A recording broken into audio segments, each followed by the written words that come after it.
50% जो lower class है ये आर्थिक रूप से हमेशा समस्या में रहा है। इसकी जिंदगी केवल और केवल बैंक की किस्तें जमा करने में चली गई हैं और चली जाएंगी। केवल और केवल बैंकों की किस्तें जमा करने में चली गई हैं। ये जितना भी वर्ग है लोअर मिडिल और जितना भी है लोअर क्लास वाला, इन्होंने या तो कोई मोटरसाइकिल का लोन ले रखा है या किसी का लोन ले रखा है या कोई किराए पे घर ले रखा है या मकान अगर खरीद लिया है तो उसकी किस्तें भरते भरते एड़ी चोटी निकल गई, इनकी सब बर्बाद हो गई है। इनकी स्थिति ये है। और एक बात और देखना, अगर सत्यता बताऊं आपको तो ये जेन्युइन फैक्टर है कि इंडिया का लोअर मिडिल क्लास अनुमान से 30% और लोअर क्लास अनुमान से 50%, 80% वर्ग है, इनके बच्चे कॉन्वेंट स्कूल में नहीं पढ़ सकते। ये अपने बच्चों को किसी कॉन्वेंट स्कूल में पढ़ाने के लिए सक्षम ही नहीं होते। ये अपने बच्चों को आईआईटी और एमबीए नहीं करवा सकते क्योंकि इनके पास ना तो डोनेशन के लिए पैसे हैं और ना ही कॉन्वेंट स्कूल में एडमिशन कराने के बाद में उसकी फीस 5-10 हजार रुपए महीने पे करने के लिए पैसे हैं। ये अपने बच्चों को या तो सरकारी स्कूल में पढ़ाते हैं या फिर पढ़ा ही नहीं पाते।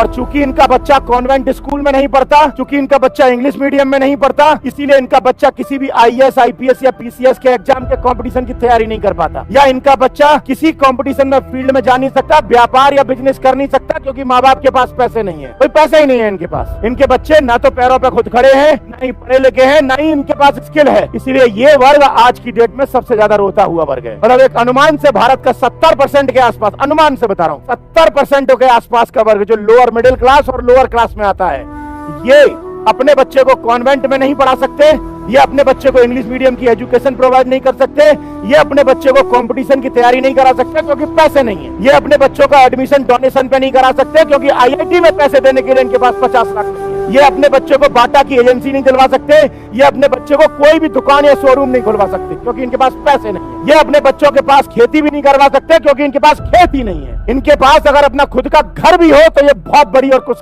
किस्मत की बात है। इनके पास खुद का भी घर नहीं है, या तो किराए की दुकानें हैं या किराए के घर हैं इनके। और इंडिया में इसी वर्ग का सबसे ज्यादा शोषण और सबसे ज्यादा टॉर्चर होता है। ये वर्ग पूरे महीने में जब 1 तारीख को इनकी सैलरी आती है 5-10-15 हजार रुपए, तो उसमें से किस्तों के 50% एक झटके में कट जाते हैं और जो 25-30-40% पैसा है वो घर का राशन आने में लग जाता है। केवल 10% पैसा जो 2-3 हजार रुपए बचा है उसमें वो हारी बीमारी और पूरा घर का खर्च चलाते हैं। और यही वर्ग ऐसा है जो इंडिया की एग्रीकल्चर या खेती पे डिपेंड है। और सच्चाई आपको बता दूं, आज की डेट में मेट्रोपॉलिटन सिटी में चले जाना, महानगरों में चले जाना, इन जो मिडिल क्लास के वर्ग है या लोअर मिडिल क्लास और लोअर क्लास का वर्ग है, इन्हें नौकरी नहीं मिलती क्योंकि नौकरी पाने के लिए या तो कोई कॉमर्शियल या कोई प्रोफेशनल डिग्री हो, लाइक आईआईटी, एमबीए या एमसीए कुछ कर रखा हो तुमने, तब तुम्हें 30-40 हजार की नौकरी मिलेगी। और ये नौकरी पाने के लिए इंग्लिश मीडियम के स्कूल में पढ़ना जरूरी है और इनका बच्चा पढ़ ही नहीं पाता। इसीलिए ये क्या करते हैं, या तो सब्जी का ठेला चलाते हैं या कोई दुकान ठेला चलाते हैं छोले भटूरे की, इनके साथ यही है, या रिक्शा चलाते हैं, टेम्पू चलाते हैं, या अनऑर्गेनाइज सेक्टर में काम करते हैं। इसलिए ये सबसे बड़ा टॉर्चर वर्ग है जिसका सबसे ज्यादा प्रताड़ना हो रही है। या फिर ये खेती करता है, लेकिन खेती करने के लिए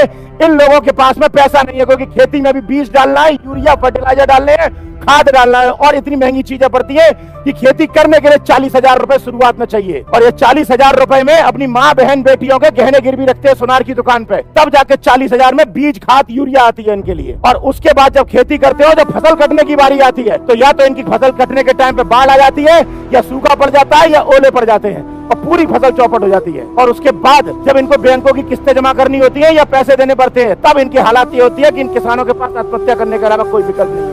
यही कारण है कि एक अनुमान कहता है कि पिछले 20 सालों में भारत में कम से कम 2 लाख से ऊपर फार्मर ने आत्महत्या सुसाइड कर ली है। इंडिया का ये वर्ग इतना ज्यादा खतरनाक हो गया। तुम अपना टुकड़ा रो रहे हो, तुमने इनका तो देखा ही नहीं है यार। और एक बात और बता दूं आपको, थोड़ा सा और 2-3-4 साल रुक जाओ। अभी तुम जितने भी सब्जी के ठेले वेले चला रहे हैं, जितने भी चला रहे हैं, ये सब बंद हो जाएंगे, सब बंद हो जाएंगे। क्योंकि इंडिया में जैसे जैसे मल्टीनेशनल कंपनीज आएंगी, जैसे जैसे बहुराष्ट्रीय कंपनियां आएंगी, ये बहुराष्ट्रीय कंपनियां इतना आपको ऑफर देंगी कि कोई भी इनकी दुकानों पर, इनके ठेलों पर जाके सब्जी नहीं खरीदेगा। चले जाओ दिल्ली में, रिलायंस स्मार्ट खुल गया है और रिलायंस स्मार्ट में क्रीम पाउडर, आटा, दाल, चावल सब मिलता है, कपड़े मिलते हैं, सब्जी, आलू, बैंगन, टमाटर, भिंडी सब मिलती है। और रिलायंस ये भी कहता है 1000 रुपए की शॉपिंग करोगे तो 200 रुपए का ऑफ मिलेगा, 100 रुपए का कूपन मिलेगा। ये सब्जी का जो ठेला एक रोड पे एक आदमी चलाता है, आम आदमी, ये 500 रुपए की मंडी से सब्जी लाता है, 50 रुपए का भाड़ा देता है, तब जाके 600 रुपए में बेचता है, तब 50 रुपए सब्जी में मिलते हैं उसको। लेकिन रिलायंस ने डायरेक्ट किसानों से कांटेक्ट कर लिया और किसानों से कह दिया खेत से आलू खोदने के बाद सीधे हमारे गोदाम में रख के रखो, डायरेक्ट नगद का पेमेंट देंगे। और किसान को नगद पेमेंट मिलता है, सीधा किसान रिलायंस को दे रहा है। अब एक बात बताओ, किसान को भी फायदा और इधर रिलायंस को भी फायदा। क्यों? क्योंकि रिलायंस के जब 50 सामान बिक रहे हैं तो उसमें आलू भी बिक रहा है। अब आप मुझे बताओ, रिलायंस में शॉपिंग करोगे,